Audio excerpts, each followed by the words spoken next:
Are you okay? Are you okay? I promise this will all be over soon. These murders, they've been getting out of hand and they've been affecting all our lives, and that's why I brought you all here today. To keep you safe. And to make sure you're all properly informed about what's going on. We should be safe here. These theatres, they block out all the lights so that no one or nothing should know that we're here. It's the lights, you see. We need to be careful. Did anyone come in after me? Did anyone come in after me? No. I've locked all the doors and secured everything this way. We should be safe. We should be safe.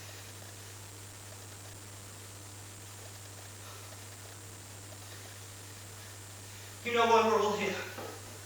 I mean, you know why I'm here. Yes, of course, I work for the council, and that's why some of you are here hoping I will have some answers. But I'm also one of you. My family, like yours, have been here for generations. Now, these murders, they've been getting out of hand and they've been affecting all our lives. At first, we just thought it was a one-off, but now things are getting frightening. I've seen arguments in the street escalate to full-scale fights that have had to be broken up. It's tearing this village apart, and I will not allow it to happen any more. For God's sake, I grew up here. I remember when people used to stop and chat, not fight. Now, what have I been doing? Well, through my work with the council, I've been trying to work with the police to sort this mess out, but you know what it's been like since we lost our local police station. We don't seem to exist out here anymore. And those in the city, they don't seem to bother. So I just thought I would get everybody together so we could all figure out what's been going on. Okay, let's start with a recap of what we know.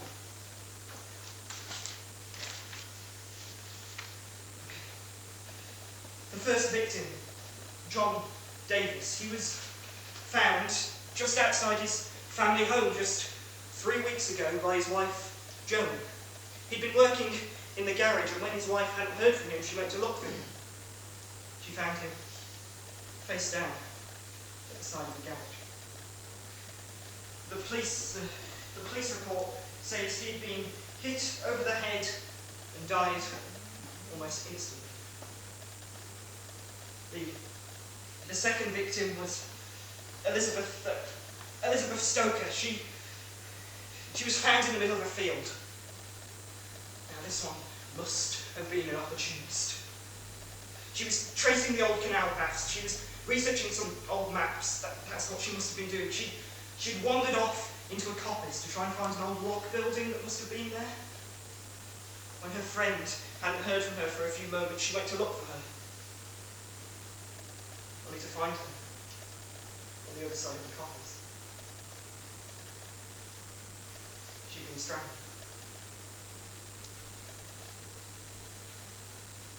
The third victim was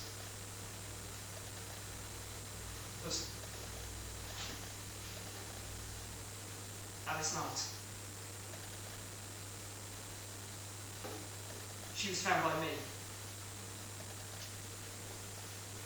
As many of you know, she was my mother. And perhaps the reason that many of you are here today.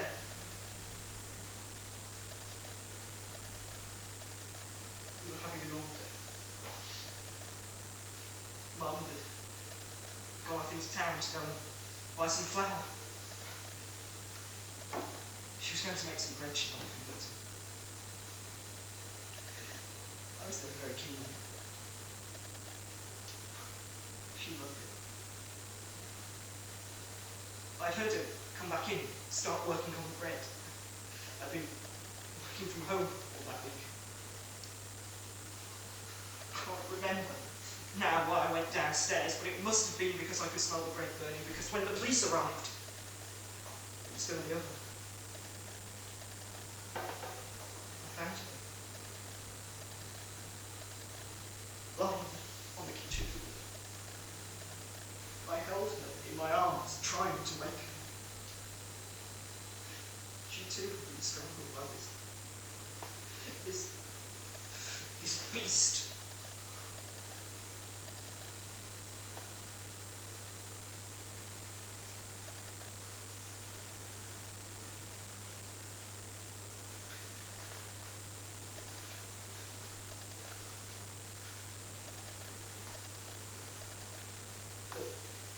The fourth victim was Jacob Shelley. He was the youngest, only 19. He'd been practicing for a rowing race he'd been taking part in. His wet clothes were in the laundry room. His mother thought he was upstairs having a shower. But when she found her, she went all around the house looking. Only to find him outside. In the middle of the road. Now, it was originally thought, let's face it, probably still is by some of you, that all of these were individual incidents, but I, and many others, are beginning to think that there is something, perhaps, linking. John Davis had a family he was taken away from. Elizabeth Stoker had a son, left orphaned. Jacob Shelley was found by his own mother. I had my own mother in my arms. There's been a shadow cast over this town for too long. Perhaps longer than any of us know. Now, because of my own personal involvement with this case, with my work at the council and my mother, I wanted to find out as much as I could. There's very little, but this is what I know. So, first off, all the victims were found close to their homes, and secondly, their bodies were found only a few moments after the attacks had taken place. When I found my mother's body,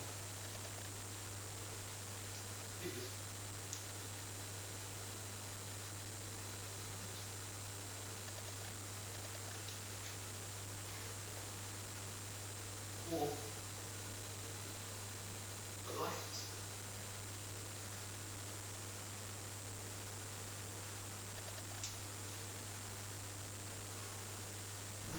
But the strangest thing is, when I look back at the local records, these aren't the first murders to have taken place. In fact, there have been many murders that have taken place throughout this area, and I did some research to see if they could help us with the cases that we have today.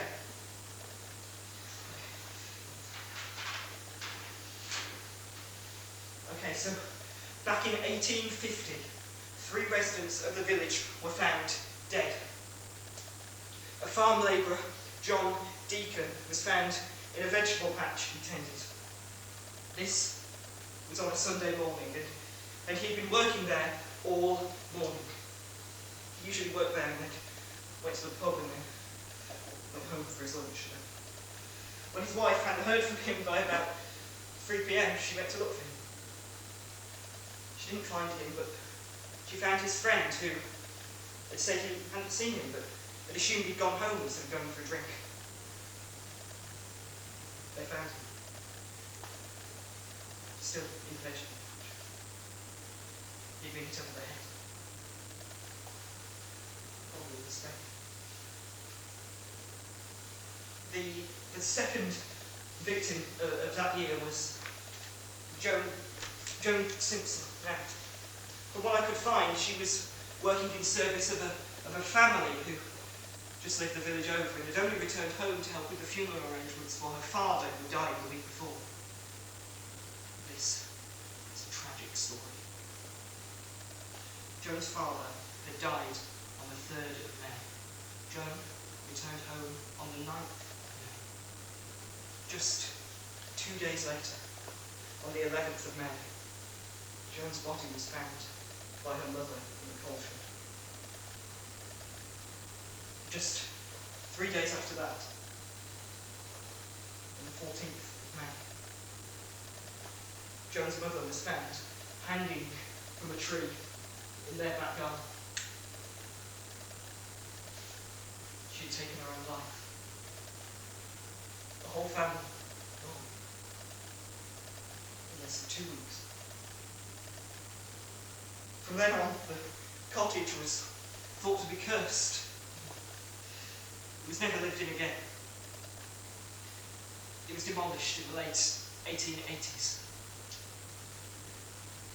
The third victim of that year was Herbert Morris. Now, from what I could find, Herbert was well liked in the village. A jack of all trades, it appeared. He put his hand to a bit of everything. Building work, farm work. He helped out at the local shop. He did a few grocery deliveries. It was on one of these that he was last seen. He was helping out a Maud Johnston who was getting on in years and lived about half a mile out of the village. It was his friend who found him from the local choir. He'd seen his bike leaning up against the church wall, and when he hopped over the wall to go and find him, he found him slumped against the large oak tree, which is still there today.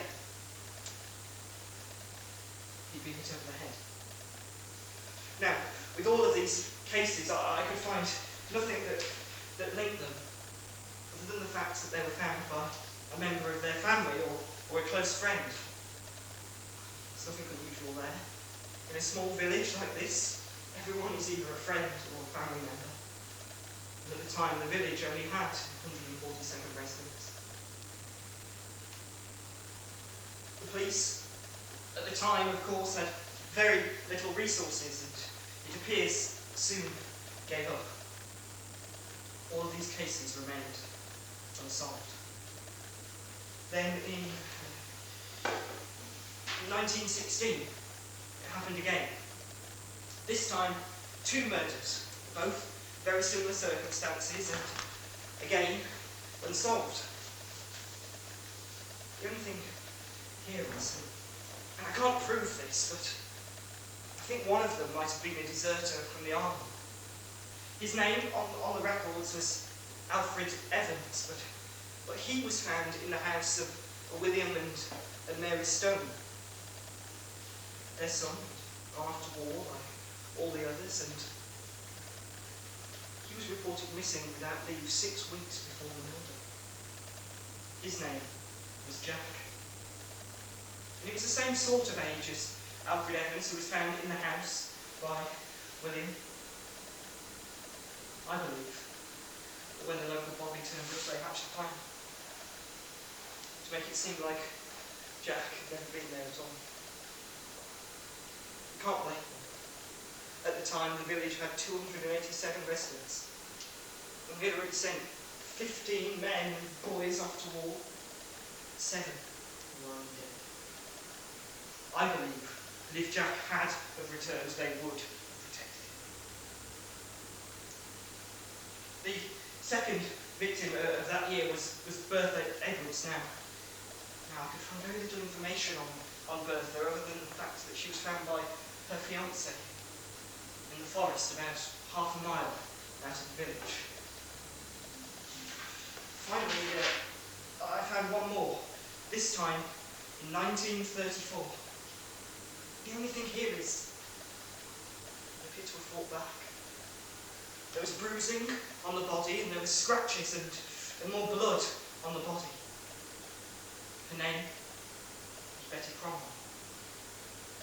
She'd been helping out a village over with the harvest and had returned home with 3 of her friends. They'd left her in the centre of town, while she wandered off back home, which was just a little Crabtree Lane. She was found early the next morning by her father. Now, all of these murder victims were found, like today, close to their homes. That was my first link. The only trouble is, if there is something linking, it must still be here in the village. That's the reason I brought you all here tonight, and kept the lights low, and locked all the doors, to protect us from what lurks out there. I don't believe it's a person or even an animal that's committing all these killings. It can't be, after all these years. But whatever it is, until we figure it out, we must all keep together and safe.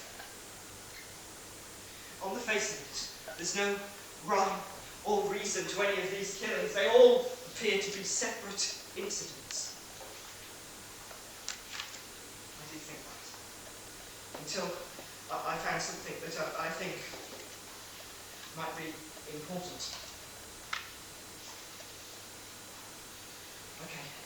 Okay, let's go back to our first set, 1850. The time of the Industrial Revolution, when many people in small villages like this feared for the loss of their livelihood to machines. I had a look back through the records at the time, and there were many meetings in the town hall about this. There were even police reports of violence breaking out. Then, 1916, the time of the First World War, when many people were scared that their loved ones would not return home. I don't think we need to look any further than the War Memorial to know how true that is. Then, 1934, time of mass unemployment and the continuing rise of fascism in this country. War was on everyone's minds again, and jobs were scarce. So does anybody want to take a guess at what the link could be?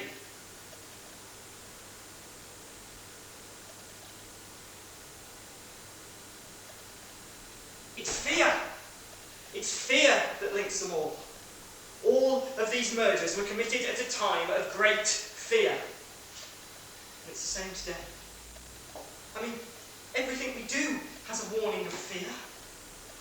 Don't eat this, don't drink that, do more exercise, you're too fat, you're too thin, the whole world's going to end, etc., etc., etc. Every algorithm tracking what we do just seems to steer us into doing exactly what they want. It's keeping us divided and against each other.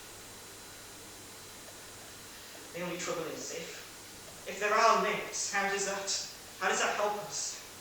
I mean, it's all well and good me standing here lecturing you, but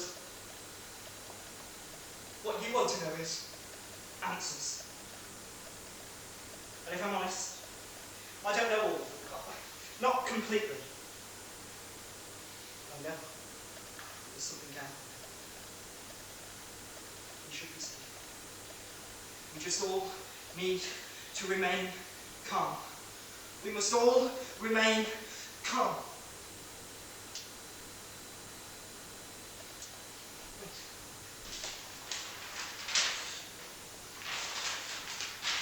Sorry, I just had to have a look back at the records. The people who found the bodies, they all reported a similar feeling, a sort of presence. It's never the same. But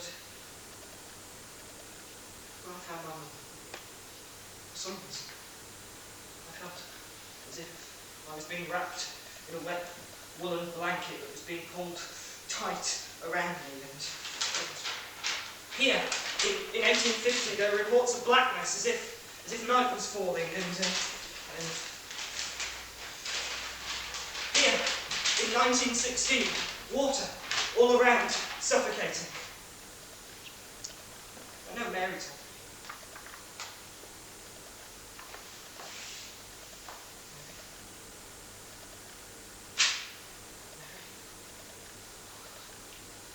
It's Mary here.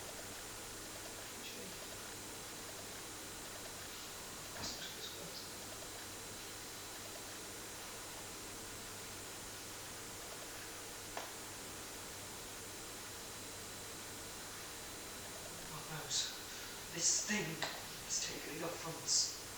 It has already wrecked families and it is tearing this community apart. It's the eyes. Come. Don't look. It will turn you against yourself. You don't know it. I know. I have, but now I'm not the same as I once was. Something has changed within. The only thing is, I just can't work out what it is. This thing is supposed to feed on fear and hate. Have you ever seen this? This vile creature. What did he do? Don't know. All gone.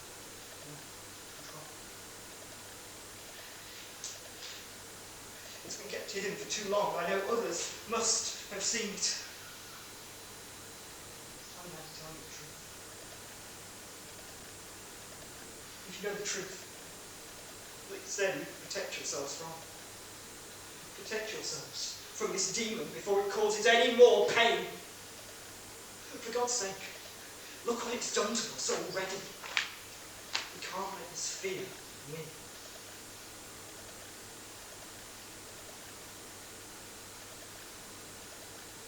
There's a monster that's haunting this town. A creature. It instills in you so much fear. Your body will freeze up and come.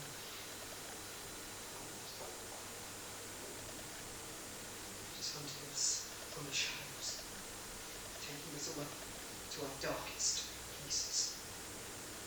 I know all of this sounds a little bit unbelievable, but I promise you I have proof. This creature is awake, and it's hunting us.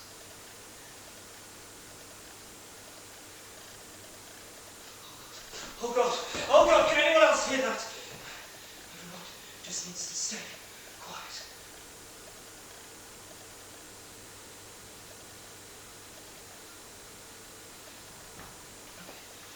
I think it's gone.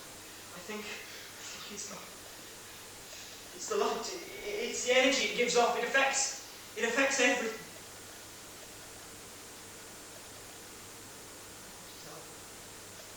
Standing here before you now.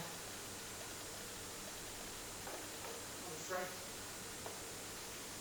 It's this fear. It seems to take hold of you. Fear grips us. We are done for. I know. It's happened to me. I'm guilty of that. But please don't let this happen to you. I've tried to persuade the police and the council, but nobody will listen to me.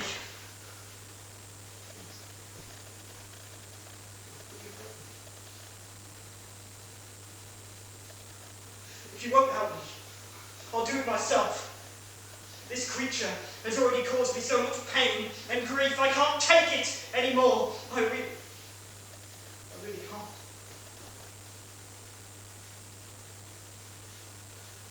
I'm going to be honest. I heard rumours that there was a creature out there. But I didn't believe them. I wish I had taken more notice. My mother was the light of my life, and to see her get taken from me in such a fashion, it sickens me. I was in the room, and my mother was taken in front of my eyes. A dark shadow was crept in. I watched her life get taken. Any idea what it does to a person? These limbs and mind.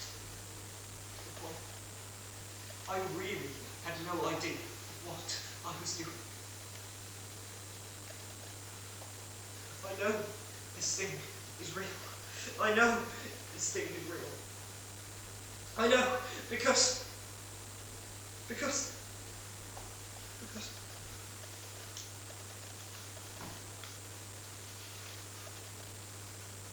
I did it. I killed my mother. I felt hate filled my heart. It felt good. And as dark shadows came in, I grasped my mother's throat and watched the life drain from her. She crumbled to the ground. Like paper. And I held her in my arms. As the dark shadows lifted.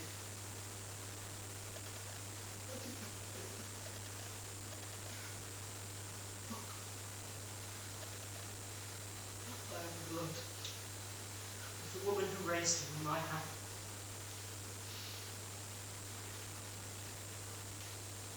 This is worse than not known. Just when I thought that monster's grip could get no worse, it tightens even more. Please, will you help me? Will you help me rid the village of this curse? It's a parasite feeding on us all. Some might think I'm a little mad, that there's a creature. But it's not the creature itself, it's what it makes you do. You can't escape yourself, but you can do something about